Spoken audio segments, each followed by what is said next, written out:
Yang terhormat Kepala Sekolah SD Negeri 4 Bojonggede Ibu Suparni SPD, yang kami hormati Bapak Ibu Guru peserta diseminasi budaya positif. Alhamdulillah, pada kesempatan siang hari ini kita bisa berkumpul kembali dalam acara pengimbasan diseminasi budaya positif calon guru penggerak angkatan 11 Kabupaten Banjarnegara.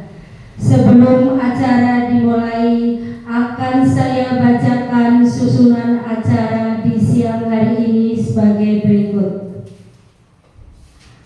Acara yang pertama pembukaan, yang kedua menyanyikan lagu Indonesia Raya, yang ketiga sambutan dari kepala sekolah, yang keempat pemaparan diseminasi budaya positif, yang keenam penutup.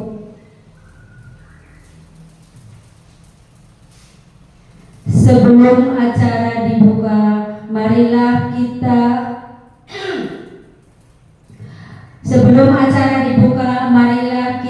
buka acara di siang ini dengan bacaan Bismillah bersama-sama.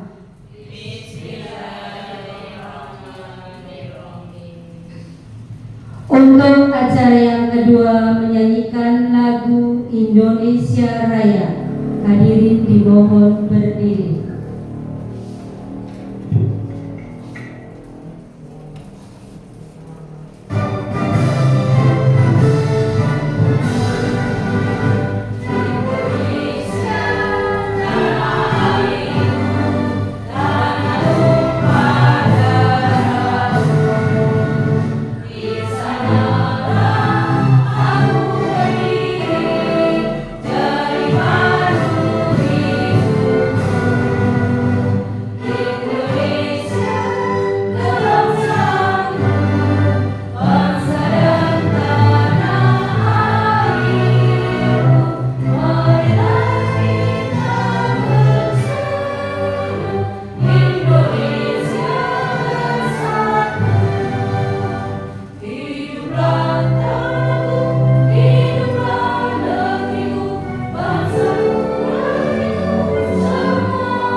Hadirin dimohon duduk kembali.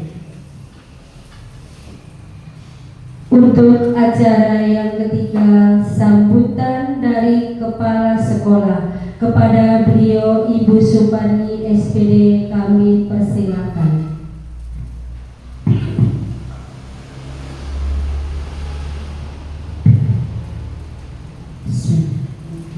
Assalamualaikum warahmatullahi wabarakatuh. Alhamdulillahirabbil alamin, wassalatu wassalamu ala asrofil anbiya'i wal mursalin Muhammadin wa ala alihi wa ashabihi ajma'in, amma ba'du. Yang kami hormati Ibu Nur Laila selaku CKP pada siang hari ini, yang kami hormati teman-teman Dewan Guru dan staf. Marilah sebelum saya menyampaikan beberapa kalimat. Terlebih dahulu marilah kita memanjatkan puja puji syukur alhamdulillah sampai siang ini kita masih diberikan sehat, masih diberikan nikmat iman dan Islam. Salawat serta salam semoga tetap tercurah kepada Nabi teladan kita Nabi Muhammad Sallallahu Alaihi Wasallam beserta para sahabatnya. Mudah-mudahan kita termasuk umatnya yang akan mendapatkan syafaat nanti di yaumul akhir. Amin ya rabbal alamin. Baiklah, pada kesempatan yang baik ini kami selaku Kepala SD 47 Bedung menyampaikan terima kasih yang terhingga terutama kepada Ibu Nurlela SPDSD yang memprogramkan acara diseminasi penerapan budaya positif, tepatnya modul 1.4. Mudah-mudahan apa yang sudah diprogramkan akan berjalan lancar sesuai dengan yang direncanakan, dan mudah-mudahan imbasnya akan tersampaikan kepada teman-teman guru khususnya di SD Negeri 47 Bedung. Selanjutnya dengan harapan mudah-mudahan kita dari ilmu yang beliau sampaikan nanti mudah-mudahan akan membawa kemajuan untuk peserta didik di SD Negeri 47 Bedung. Amin ya rabbal alamin. Peserta didik merupakan generasi penerus yang akan memajukan NKRI ini. Mudah-mudahan semakin jaya negara Indonesia tercinta ini. Barangkali itu, semoga ada manfaatnya. Mohon maaf atas segala kekurangan. Billahi taufiq wal hidayah. Assalamualaikum warahmatullahi wabarakatuh.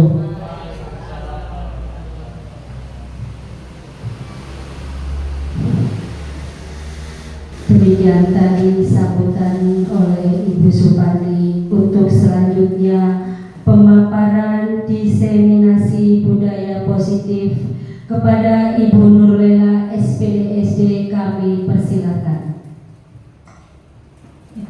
Terima kasih atas waktunya yang telah diberikan oleh Ibu Atik. Sebelumnya, Assalamualaikum warahmatullahi wabarakatuh. Alhamdulillahirabbil alamin. Wassalatu wassalamu ala asyrofil anbiya'i wal mursalin wa ala alihi wa sahbihi ajmain, amma ba'du. Yang kami hormati Ibu Kepala Sekolah SD Negeri 47 Bedung, yang kami hormati pula rekan-rekan Dewan Guru serta stafnya yang mengikuti acara diseminasi penerapan budaya positif yang tentunya berbahagia pada hari ini.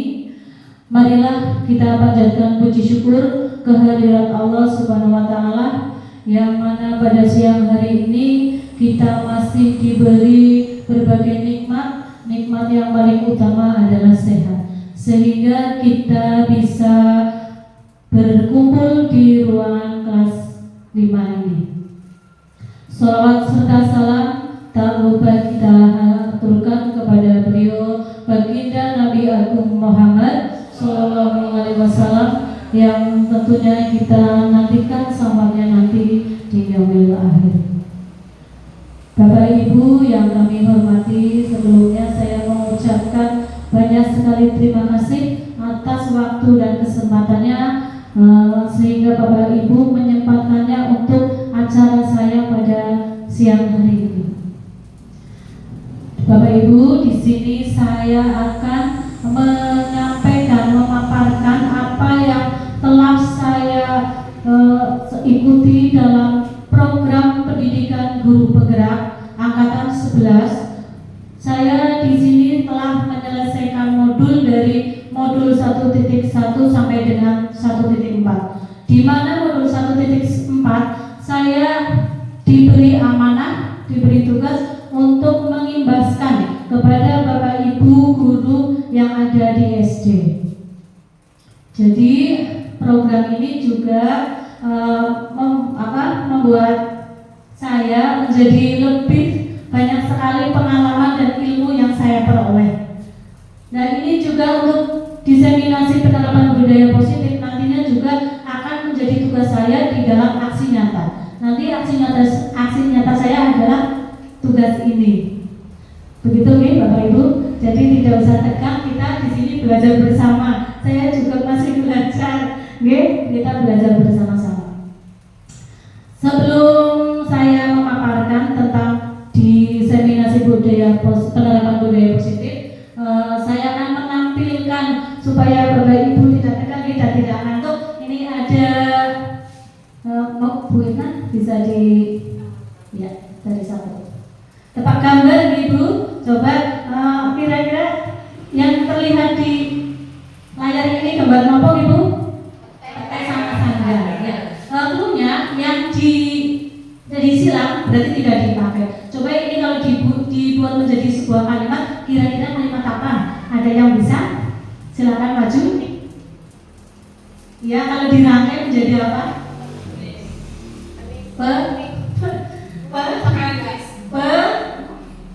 Ini kan pete kan? Tenis, meja, adahannya Bu. Petenis, ini ada sendal. Jadi kalau digandeng menjadi petenis. Ya, pintar Kak Farhan. Petenis, handal. Ya, jika dijadikan sebuah kalimat menjadi kata petenis handal. Ini sandal ada jadi petenis handal. Ya, kemudian yang kedua Bu Irna bisa ditanyakan. Mungkin ada yang bisa menjawab, monggo maju ke depan. Bu Karti, bisa Bu Karti? Ada gambar hantu, kemudian ada orang, kemudian menyusui. Di depan kata hantu berarti yang belum dicoret kata apa? H. Kemudian H di sini yang tidak terlihat menari berarti ri, hari. Kemudian di belakangnya ada gambar ibu menyusui berarti hari. Betul sekali, hari ibu. Tidak menyusui hari ibu. Ya tidak, ya hari ibu itu. Ya. Kemudian berikutnya Brina. Ada yang bisa menjawab? Pak Mariono mungkin? Ramalan. Ini ada punya ada. Ini tanya tidak dipakai. Berarti di atas ada pohon. Nah, pohon, ini orang ada apa ini?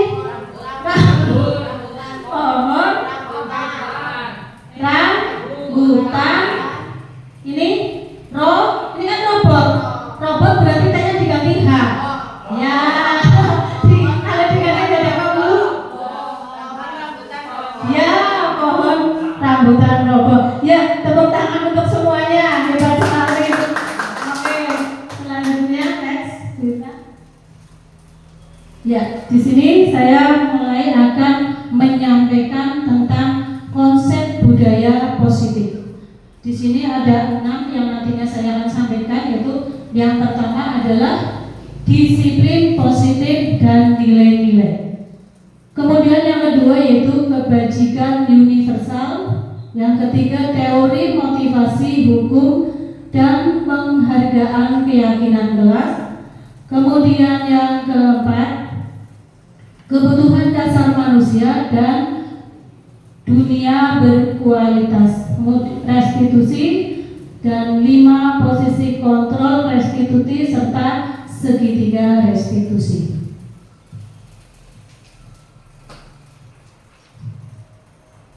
Yang pertama yaitu tentang makna kata disiplin. Mungkin Bapak Ibu sudah paham tentang disiplin. Disiplin itu juga bisa tanaman kepada kita, terutama pada diri kita sendiri. Kalau kita sudah yakin kita bisa disiplin, pasti bisa melaksanakannya. Oke.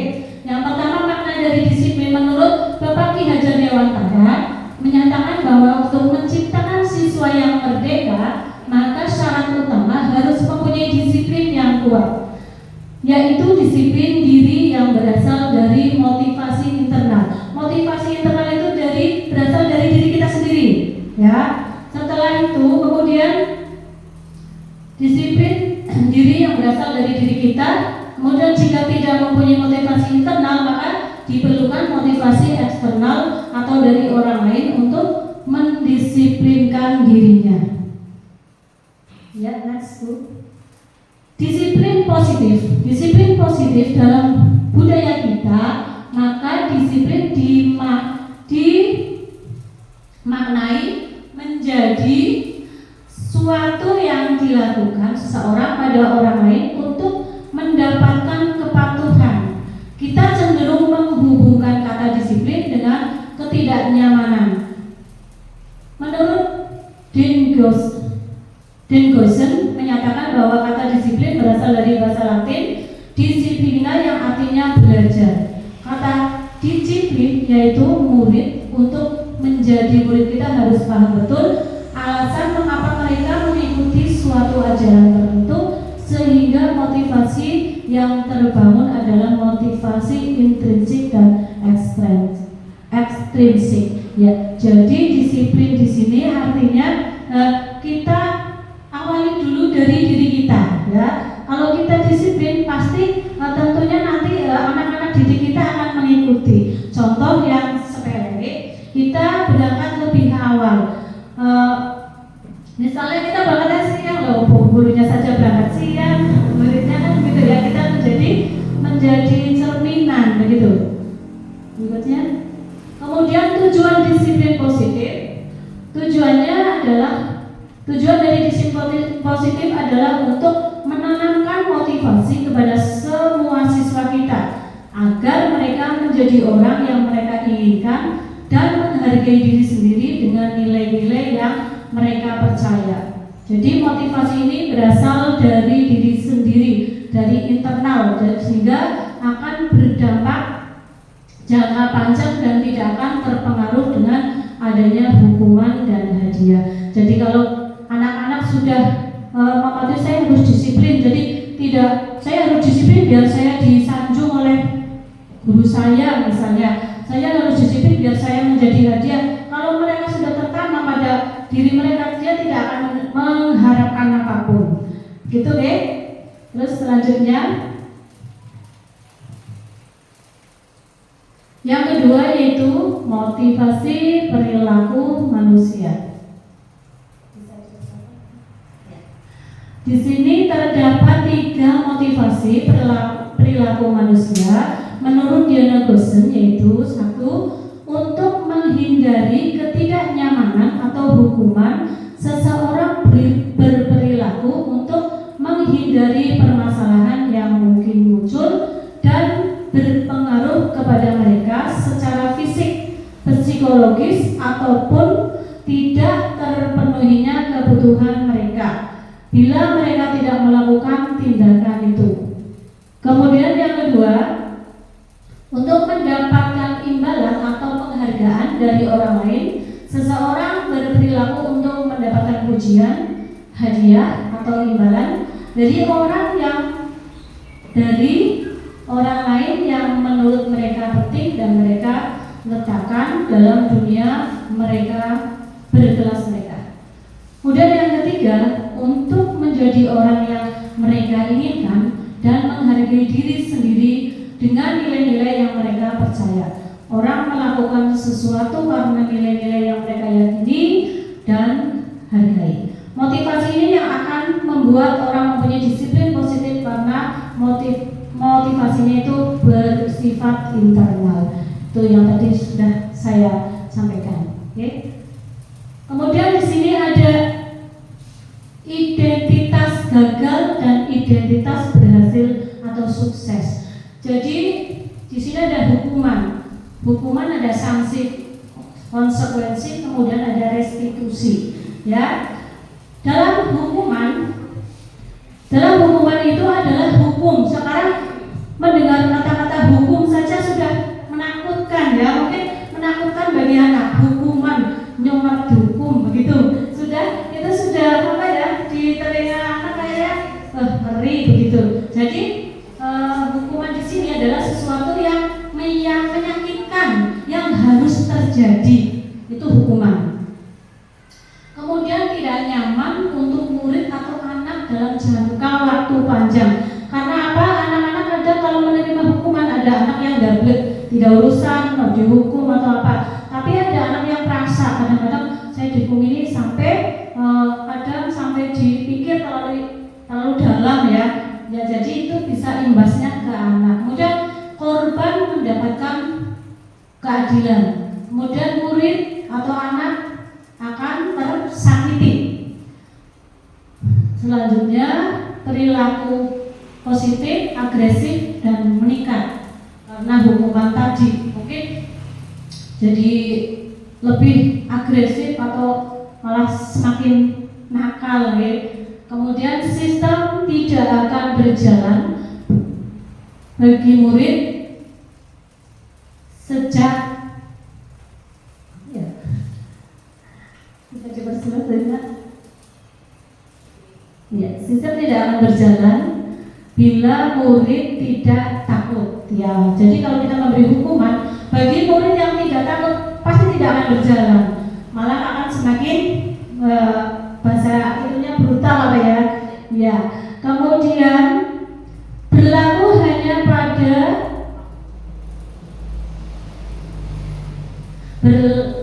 hanya pada sebuah institusi, tidak berlanjut pada kehidupan nyata. Kemudian peraturannya adalah, nah ini contoh, peraturannya adalah kamu harus ini, misalnya kamu harus berdiri di bawah tiang bendera, itu merupakan hukuman ibu.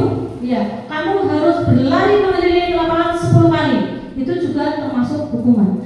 Jadi ini adalah contoh-contoh kamu harus ini contohnya. Kemudian murid atau anak membenci peraturan karena takut kena hukuman. Begitu ya. Kemudian disiplin sanksi atau konsekuensi. Ini beda tipis dengan hukuman. Jadi di sini sanksi atau konsekuensi sesuatu yang harus terjadi. Misalnya kamu melakukan ini, sanksinya ini. Hampir sama ya dengan hukuman. Tidak nyaman untuk murid atau anak untuk jangka waktu pendek. Kemudian korban bisa diabaikan. Kemudian murid atau anak dibuat tidak nyaman, sama dengan tadi hukuman. Kemudian penguatan hanya bertahan dalam jangka waktu pendek. Kemudian memerlukan monitoring dan supervisi terus-menerus dari guru. Jadi gurunya harus terus memonitoring dan mengontrol si anak tersebut. Membantu penerapan mengikuti peraturan dalam masyarakat. Kemudian ini contohnya seperti ini. Apa peraturannya? Misalnya Bapak Ibu guru, apa peraturannya? Kamu tidak tahu peraturannya. Nah, itu ya. Mengapa kamu lakukan itu? Begitu. Kita seperti menghardik Bapak Ibu. Kemudian murid akan menghormati peraturan. Jadi di sini bedanya kalau ini tidak menghormati, menghormati. Nah, Bapak Ibu, di sini yang kita yang sangat bagus dari ini ya, yang kita perlukan adalah restitusi. Jadi restitusi itu merupakan pilihan. Kemudian menguatkan untuk murid atau anak dalam jangka waktu panjang. Kemudian korban mendapatkan ganti. Kemudian murid atau anak mendapatkan penguatan, tentunya penguatan dari kita, ya, dari Bapak Ibu guru. Kemudian masalah terpecahkan. Jadi begini, misalnya kita menemui seorang siswa itu misalnya terlambat sekolah. Kita tidak serta-merta, kamu kenapa terlambat sekolah? Ayo lari di lapangan, itu hukuman. Tapi kita tidak boleh seperti itu. Yang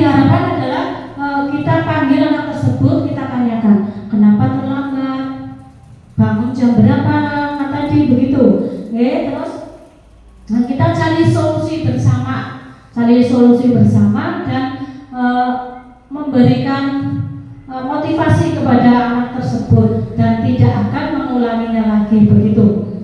Kemudian yang selanjutnya murid belajar bertanggung jawab untuk perilakunya. Kemudian fokus pada pemecahan masalah dalam jangka waktu panjang.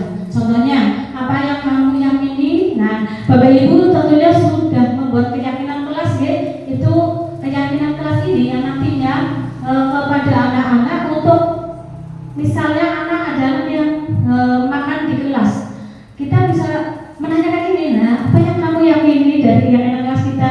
Apakah itu sudah sesuai dengan keyakinan kelas kita? Nah, begitu ya. Jadi kita tanyakan dulu sebabnya apa, akibatnya apa, terus memotivasi. Yang selanjutnya, murid atau anak menghormati dirinya dan orang lain. Jadi ini yang lebih dari ketiga ini yang lebih bagus adalah itu restitusi. Ya, next. Yang ketiga yaitu keyakinan kelas.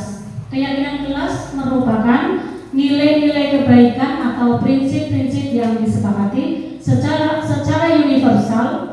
Orang akan lebih semangat atau tergerak untuk melaksanakan keyakinan daripada hanya mengikuti aturan. Ini juga mungkin sudah pada dibuat ya untuk keyakinan kelas.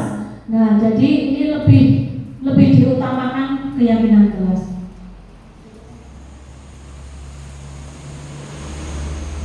Nah, di sini ada pertanyaan pemantik. Ini ada sebuah cerita nih, saya bacakan. Ibu Ambar, guru wali kelas 2A di SD Pelita Hati, sedang bingung menghadapi ulah salah satu murid di kelasnya. Beberapa anak di kelas 2A telah datang padanya dan mengeluhkan budi yang sering meminta bekal makanan siang mereka dengan paksa. Jika Anda menghadapi situasi seperti Ibu Ambar, apa yang Anda lakukan? Menurut Anda, kira-kira apa alasan Budi melakukan hal itu? Kira-kira apa, Bu? Banyak faktor mungkin, di antaranya mungkin apa? Jadi ada seorang anak yang selalu minta makan ke temannya. Apakah karena dari rumah tidak dibekali? Apa karena lauknya tidak enak? Kan begitu, Apakah karena memang sengaja ulah atau yang lain, kira-kira apa yang terbesit di benak Bapak Ibu semuanya? Karena apa, Bu Ati? Mungkin lautnya tidak cocok. Mungkin dia suka berulah dengan teman-temannya. Banyak hal di situ, Bu Ibu Nurlela. Terima kasih, Bu Ati. Ya, jadi di sini kadang kita menemukan anak yang seperti ini ya. Temannya membawa bekal tapi dia tidak membawa, malah minta pada teman-temannya. Nah, di sini ada banyak faktor itu kita bisa tanyakan kepada anak, tapi tidak hanya kamu tidak membawa makan, minta-minta terus. Tidak boleh seperti itu namanya menghukum, jadi tidak diperbolehkan. Ya, selanjutnya. Lalu bagaimana peran kita sebagai guru? Peran kita sebagai guru bagaimana jika Bapak Ibu menemukan anak yang seperti itu? Memberikan apa, Nasihat. Memberikan nasihat, memberikan motivasi, ya. Next, Mbak. Ya, selanjutnya yaitu di sini ada kebutuhan dasar manusia menurut Dr. William Glasser. Di sini kebutuhan hidup, dasar hidup manusia ada bertahan hidup. Itu pasti karena kita hidup. Kalau kita tidak hidup ya tidak bertahan hidup. Gitu, Pak? Bertahan hidup itu yang paling utama. Kemudian kesenangan. Apakah Bapak Ibu memerlukan kesenangan? Perlu, perlu kesenangan. Sama dengan anak-anak, ya. Anak-anak kita juga perlu kesenangan. Misalnya belajar sudah pusing di kelas matematika, gurunya ngomel baik, dia juga perlu kesenangan gitu. Bagaimana caranya agar anak-anak juga belajar dan juga senang dengan pelajarannya begitu. Kemudian yang ketiga yaitu kebebasan. Jadi kebebasan di sini bukan bebas dalam hal negatif, tapi bebas untuk mengekspresikan bakat atau minat mereka atau potensi mereka. Kemudian cinta dan kasih sayang. Nah ini Bapak Ibu tentunya menginginkan cinta dan kasih sayang. Cinta dan kasih sayang kepada siapa ini kalau Bapak Ibu?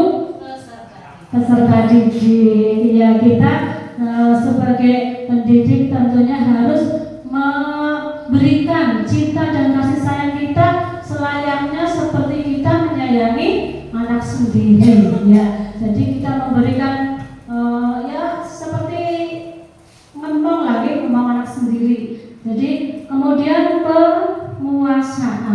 penguasaan yang memberi dorongan motivasi agar mereka bisa melaksanakannya pembelajaran dengan menyenangkan dan bisa menyerap, kemudian bisa misalnya pembelajaran apa bisa mempresentasikan, kemudian ya apa saja lah yang bisa mereka lakukan untuk daya berpikirnya bisa berkembang begitu. Yang pertama adalah yang tadi, satu, survival atau kebutuhan bertahan hidup atau survival adalah kebutuhan yang bersifat fisiologis untuk bertahan hidup, misalnya kesehatan, rumah, dan makanan. Ini adalah kebutuhan pokok Bapak Ibu. Kesehatan adalah yang paling utama. Kalau kita tidak sehat, tentunya kita tidak bisa melaksanakan aktivitas. Kemudian rumah, kalau tidak punya rumah, kita mau tinggal di mana? Apakah penting mobil? Kita tinggal di mobil tadi tapi tidak punya rumah? Tidak ya, tentunya adalah yang utama adalah rumah. Kemudian makan, ini lebih penting lagi. Kalau kita tidak makan ya otomatis lemes ya, kemudian tidak ada tenaganya. Kebutuhan biologis sebagai bagian dari proses reproduksi termasuk kebutuhan untuk tetap bertahan hidup. Selanjutnya, yang kedua adalah kasih sayang dan rasa diterima. Kebutuhan untuk diterima meliputi kebutuhan akan hubungan dan koneksi sosial, kebutuhan untuk memberi dan menerima kasih sayang, dan kebutuhan untuk merasa menjadi bagian dari suatu kelompok. Kebutuhan ini juga meliputi keinginan untuk tetap terhubung dengan orang lain seperti teman, keluarga, pasangan hidup, teman kerja, binatang peliharaan, dan kelompok di mana kita bergabung. Yang ketiga yaitu power atau penguasaan. Kebutuhan ini itu berhubungan dengan kekuatan untuk mencapai sesuatu, menjadi kompeten, menjadi terampil, diakui atas prestasi dan keterampilan kita, didengarkan dan memiliki rasa harga diri. Kebutuhan ini meliputi keinginan untuk dianggap berharga, bisa membuat perbedaan, bisa membuat pencapaian, kompeten, diakui, dihormati. Ini anak-anak kita juga kadang butuh ini, butuh dihargai, butuh diakui, kemudian bisa membuat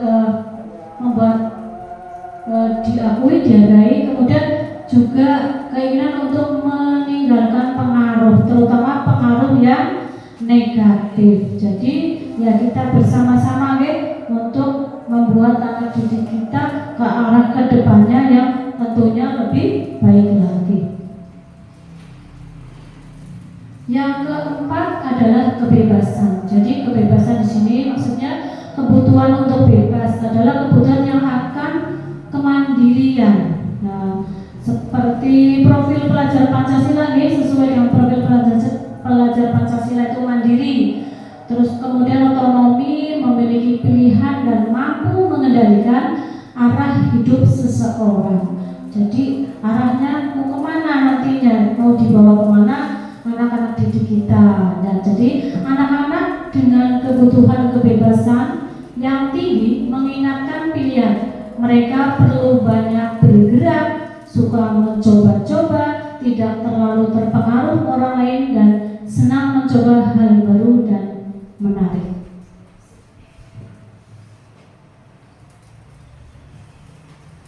Yang kelima selanjutnya adalah kesenangan atau fun. Itu merupakan kebutuhan untuk mencari kesenangan, bermain dan tertawa.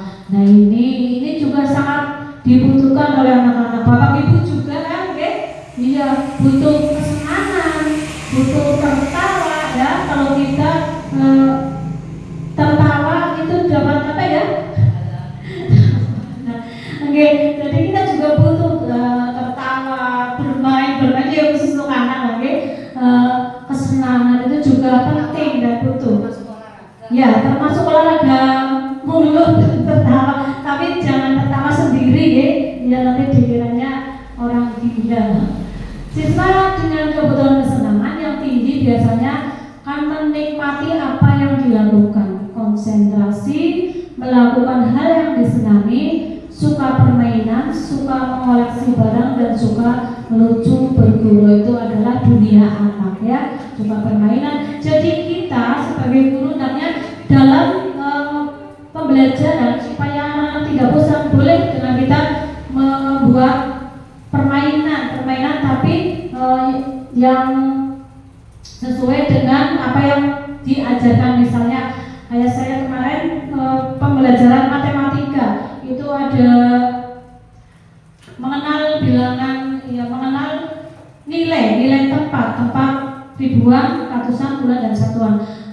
Memang ada yang sudah paham, tapi ada beberapa anak yang belum paham. Jadi saya dibuat seperti permainan. Nanti saya ditata di keramik 1, keramik 2, keramik 3, dan keramik 4 nanti anaknya lari yang puluhan sebelah mana, satuan sebelah mana, terus ratusan dan satuan, ini semuanya begitu. Anak-anak lebih akan menangkapnya lebih cepat daripada kita ceramah kandang dewek. Ya kalau kita ceramah dia cerita sendiri itu.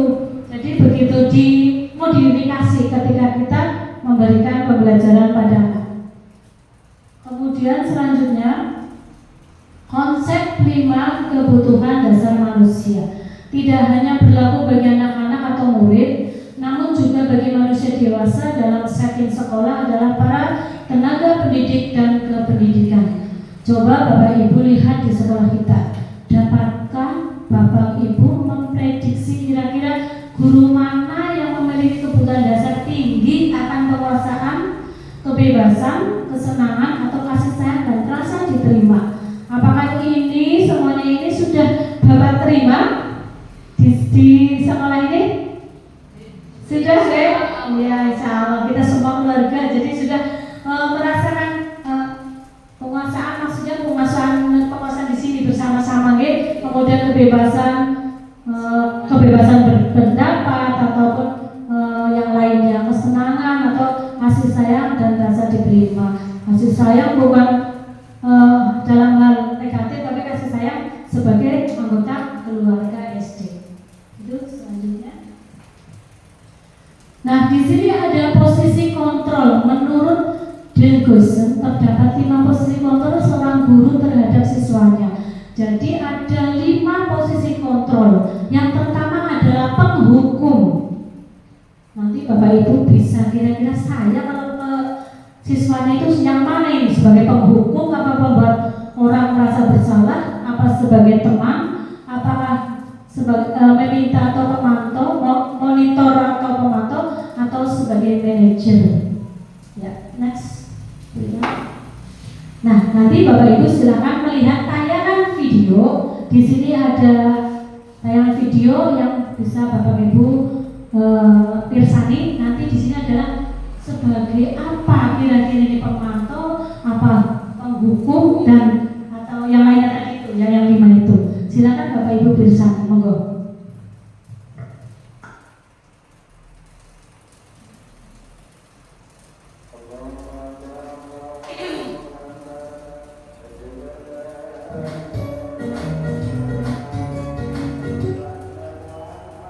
Salam bahagia Ibu dan Bapak Guru hebat. Dalam penerapan disiplin positif restitusi, salah satu program yang dikembangkan adalah 5 posisi kontrol. 5 posisi kontrol dalam restitusi adalah proses perjalanan seorang pendidik agar dapat mengenali dirinya. Pada video kali ini, kita akan membahas tentang 5 posisi kontrol yang dikembangkan oleh Diane Dawson dan contoh penerapannya.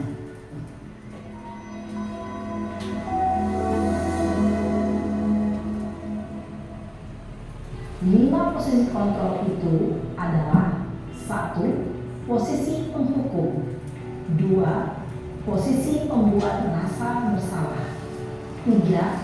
Posisi teman, 4. Posisi pemantau atau monitor, dan 5. Posisi manajer.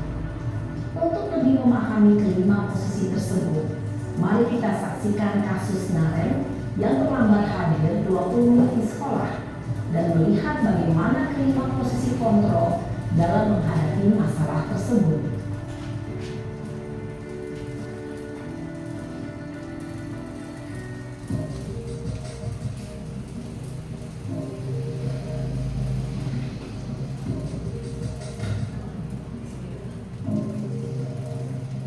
Naren! Sini kamu! Selamat pagi, Bu. Selalu terlambat. Kamu deh, pasti terlambat. Maaf, Bu. Saya Apa? Apa coba? Alasan kamu apa lagi? Kapan sih kamu tidak terlambat? Malas sekali ya kamu jadi anak. saya Dasar pemalas. Gak kapok-kapok sih kamu. Sudah berapa kali terlambat? Sana, kamu keliling lapangan basket 2 kali. kenapa saya harus ke lapangan basket, Bu? Kenapa? Kamu melawan ibu? Berani-beraninya jawab. Sudah terlambat, masih berani jawab pula. Sekarang, keliling lapangan basket 5 kali sekalian. Biar kapok. Cepat, pergi sana ke lapangan basket. Posisi penghukum biasanya berbicara dengan nada tinggi, menghardik, menunjuk-nunjuk, menyakiti, dan menyindir. Hukuman bisa berupa fisik maupun psikis. Ibu dan Bapak Guru hebat. Dampak yang terjadi pada murid ketika guru berada pada posisi penghukum adalah murid cenderung akan memberontak, bahkan menyimpan dendam.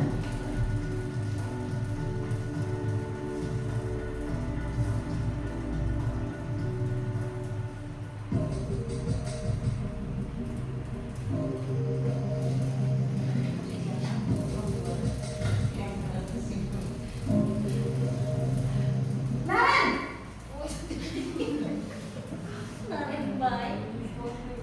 Selamat pagi, Bu. Naren! Kamu kenapa terlambat lagi, Nak? Ya Tuhan, Naren. Kamu senang ya bikin ibu susah ya? Kalau kamu terlambat lagi, nanti ibu yang ditegur bapak kepala sekolah, Nak. Disangka ibu tidak bisa membina kamu. Duh, gimana ini? Maaf, Bu. Duh, Gusti Naren.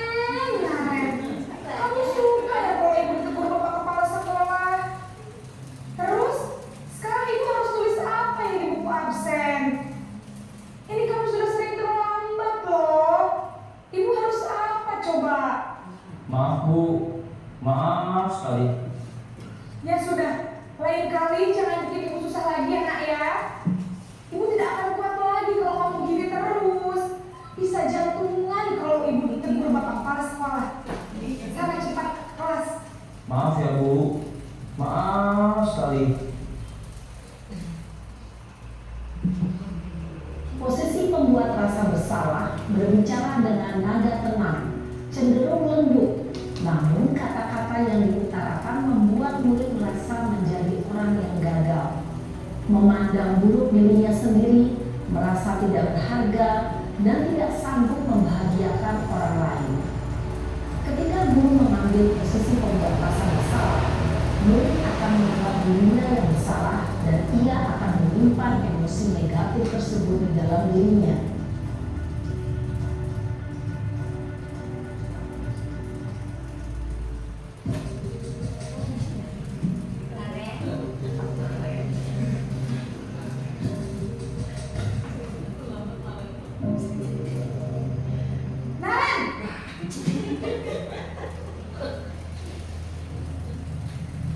Selamat pagi Bu.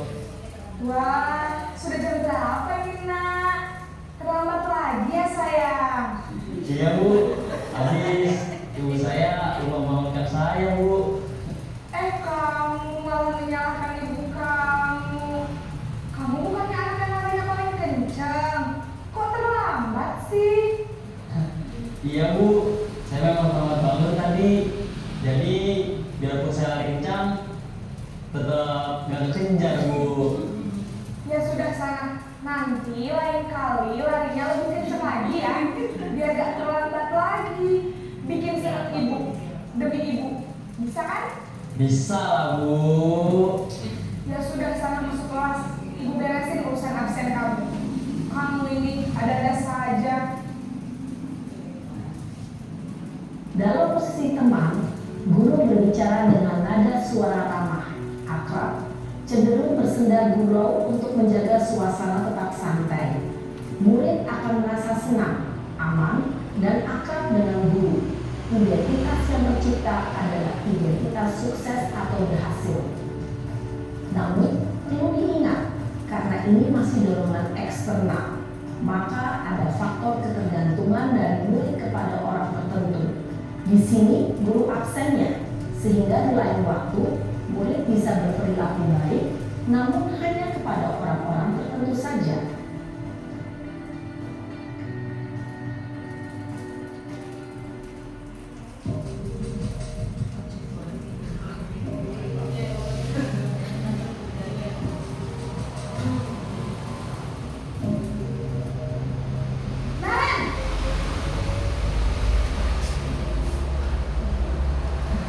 Selamat pagi Bu. Nah, apa peraturan sekolah kita tentang jam berapa kita harus masuk sekolah, nak? Kita harus di sekolah jam 7 Bu. Iya betul, sekarang sudah jam 7.20. Naren sudah tahu konsekuensinya jika terlambat hadir. Paham Bu, saya harus tinggal kelas pas jam istirahat selama 20 menit. Iya benar, konsekuensinya demikian. Jadi nanti jam 9.30 pas istirahat, kamu harus tinggal di kelas, kerjakan tugas tambahan untuk ketertinggalan kamu, ya? Baik Bu. Posisi pemantau mengandalkan penghitungan atau data untuk mengontrol murid. Guru mengarahkan murid berdasarkan peraturan dan konsekuensi. Seorang pemantau menunjukkan bahasa tubuh dan ekspresi wajah yang datar dan cenderung formal.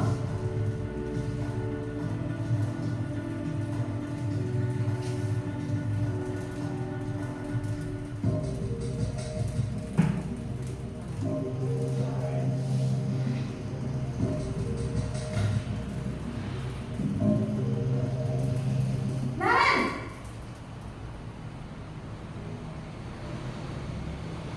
Selamat pagi Bu. Selamat pagi Naren. Maaf Bu, saya terlambat. Iya, sekolah masuknya jam 7, sekarang sudah jam 7.20.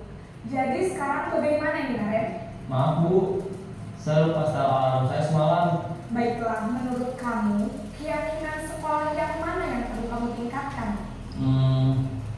Menghargai diri sendiri dan orang lain mungkin ya Bu. Setuju. Jadi, apakah Naren meyakini prinsip saling menghormati tersebut? Iya Bu, saya meyakininya. Apakah Naren bersedia memperbaiki masalah keterlambatan ini? Bersedia Bu. Bagaimana kamu akan memperbaiki masalah keterlambatan ini? Saya akan coba untuk tidak lupa menyetel alarm saya Bu. Baik, kalau Naren lupa menyetel alarm di rumah, ada orang yang kira-kira bisa bantu mengingatkan tidak? Ada Bu, kakak saya, Kak Emma. Ada lagi selain Kak Emma? Selain Kak Emma, ada ibu saya. Baik, jadi yang mengingatkan Naren adalah Kak Emma ya. Kira-kira akan mulai setel alarm kapan nih, Naren? Setelah pulang sekolah akan segera saya lakukan. Baik, jadi Naren akan setel alarm untuk bangun besok pagi dan akan diingatkan oleh kakak dan ibunda Naren ya. Ada lagi yang mungkin perlu dilakukan, Naren? Agar tidak terlambat bangun lagi. Tidak ada, Bu. Baik, Naren. Terima kasih untuk kerjasama kamu. Sekarang kamu perlu kembali ke kelas untuk belajar. Baik, Bu. Terima kasih. Posisi manajer adalah posisi kontrol yang disarankan untuk membimbing murid memiliki sikap disiplin yang positif, yaitu murid yang mandiri, bertanggung jawab, dan dapat memecahkan masalah. Tujuan dari posisi ini adalah agar murid dapat berefleksi atas tindakannya. Guru akan dengan tulus memberikan pertanyaan-pertanyaan bermakna, sehingga membuat murid dapat belajar dari kesalahannya. Ya, oke, terima kasih. Tadi adalah penayangan. Nah, kembali ke atasnya lagi, Mbak. Ya, kembali. Penayangan 5 posisi kontrol, ya. Jadi yang itu atasnya lagi, Mbak. Ya. Tadi ada sebagai penghukum, pembuat orang merasa bersalah, sebagai teman, kemudian monitor dan manajer. Kira-kira selama ini Bapak Ibu di posisi yang mana? Next yang berikutnya. Ya. Ya, posisi kontrol apa yang sudah Bapak Ibu terapkan selama ini? Apakah 1, 2, 3, 4, 5? Teman. Ya. Ada yang di posisi 1 penghukum? Tidak ya? Ya. Berikutnya next. Ya. Ya, jadi di sini saya akan menyampaikan yang terakhir yaitu segitiga restitusi. Apa itu restitusi? Menurut dosen, restitusi merupakan proses menciptakan posisi bagi siswa untuk memperbaiki kesalahan mereka sehingga mereka bisa kembali kepada kelompoknya dan karakter yang lebih kuat. Restitusi ini dapat membuat siswa menjadi lebih mempunyai tujuan, disiplin positif, dan memulihkan dirinya ketika berbuat kesalahan. Nah, restitusi juga menguatkan korban dan si pembuat masalah. Tahapan segitiga restitusi yaitu suatu proses dialog yang dijadikan oleh guru atau orang tua agar dapat menghasilkan murid yang mandiri dan bertanggung jawab. Jadi dalam segitiga restitusi yaitu mencakup 3 hal yaitu validasi tindakan, menstabilkan identitas, kemudian validasi tindakan yang salah, kemudian juga menanyakan keyakinan kelas tentunya. Ya, saya kemarin juga sudah menerapkan kepada anak di kelas saya sendiri kemarin kelas 3 ketika sedang pembelajaran ada salah satu anak yang makan di gelas. Ini sering terjadi pada kelas saya. Bisa ditayangkan sebentar Bu Imna? Ya, temannya belajar, dia asik makan sendiri dengan santainya. Nih, ya cukup Bu Imna. Nah, kemudian saya mengambil tindakan atau restitusi. Kemudian saya panggil ke kantor, kemudian saya tanyakan. Ya.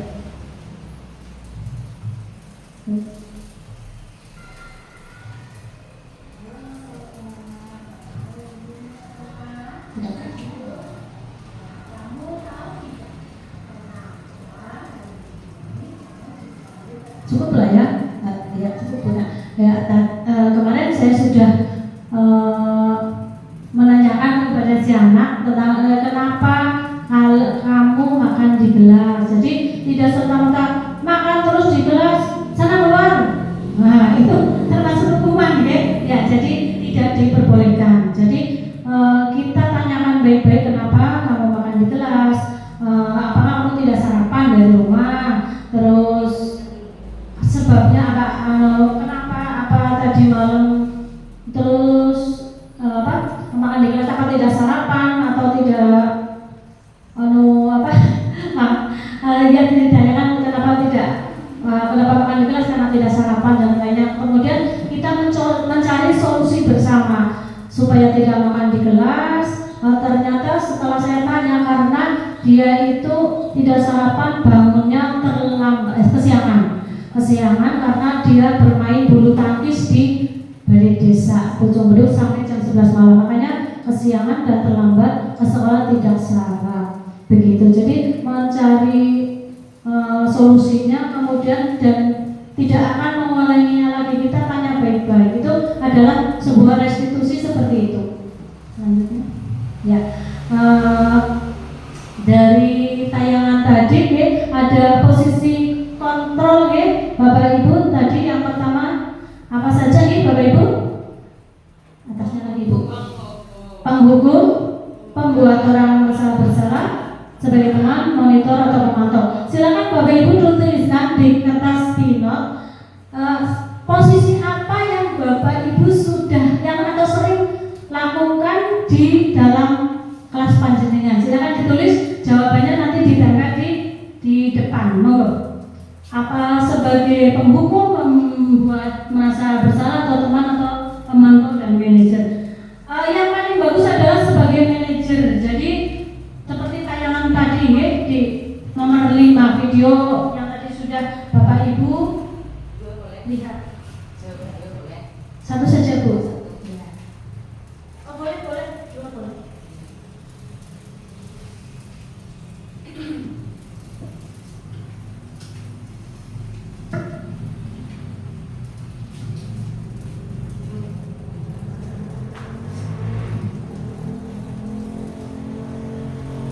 Yang sudah boleh ditempel di depan.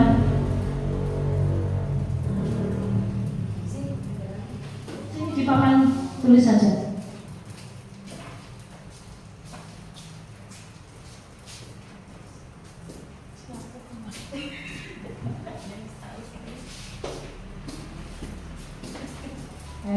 Yang selanjutnya, monggo satu saja jawabannya, boleh dipilih saja. Kira-kira Bapak Ibu tuh selama ini kepada siswanya itu kira-kira posisi kontrolnya yang mana, sebagai apa?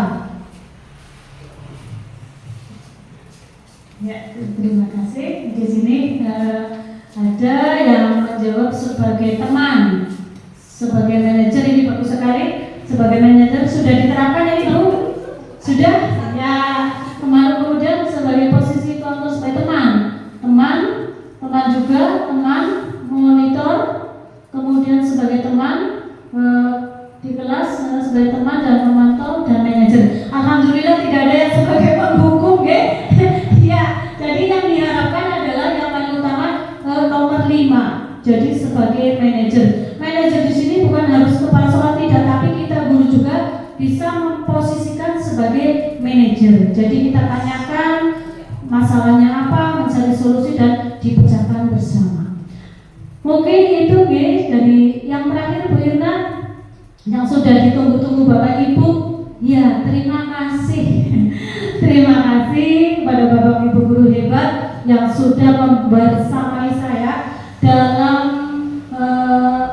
pemaparan diseminasi budaya positif. Mungkin sampai sini mungkin ada yang ditanyakan dari pemaparan saya. Ya, monggo Bu Atina boleh maju ke depan. Ada yang ditanyakan?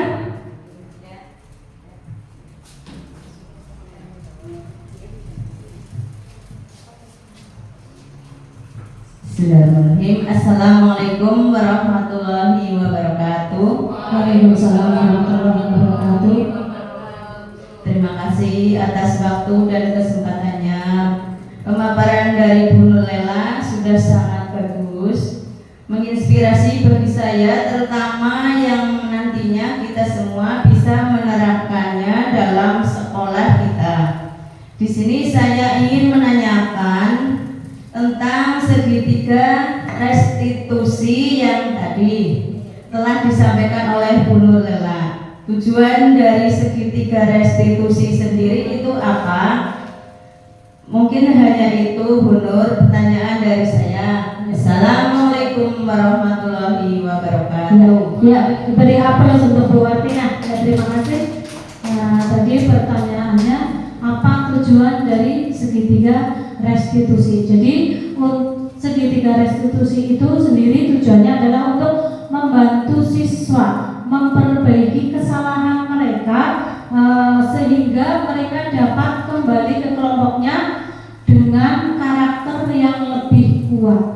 Jadi tidak ada rasa dendam, tidak ada rasa marah, tapi dia kembali ke kelompoknya dengan rasa yang tentunya gembira. Begitu nggih Bu Watina, nanti bisa diterapkan restitusi ini dan posisi panjenengan nanti kalau bisa sebagai manajer. Begitu nggih Bu Watina, bisa diterima? Ya, terima kasih. Selanjutnya mungkin ada masukan dari Bapak Ibu, Ibu Kepala Sekolah, monggo ada masukan?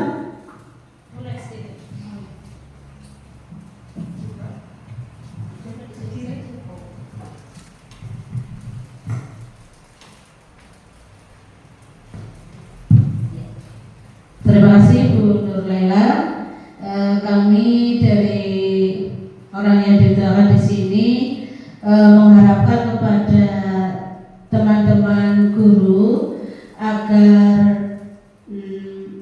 apa yang telah disampaikan Ibu Nur Laila, Bapak Ibu guru bisa menerapkan di kelas masing-masing.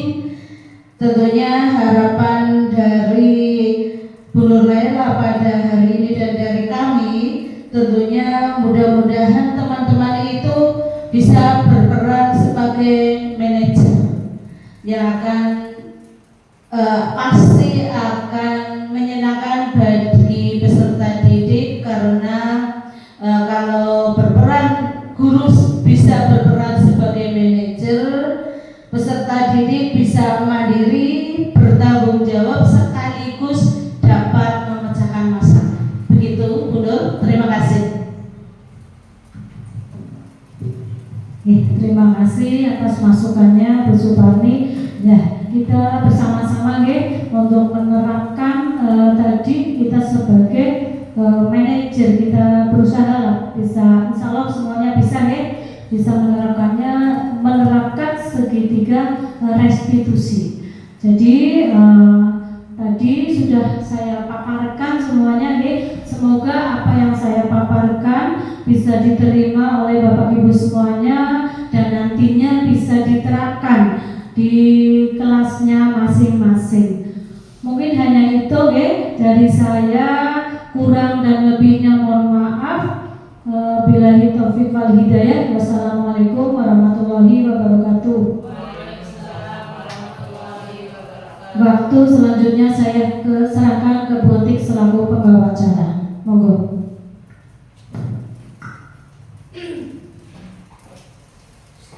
Demikian tadi acara pemaparan diseminasi budaya positif yang sangat bermanfaat bagi kita semua ya Bu Nurlela, dan sangat menginspirasi sekali untuk kita di dalam kelas terutama ya.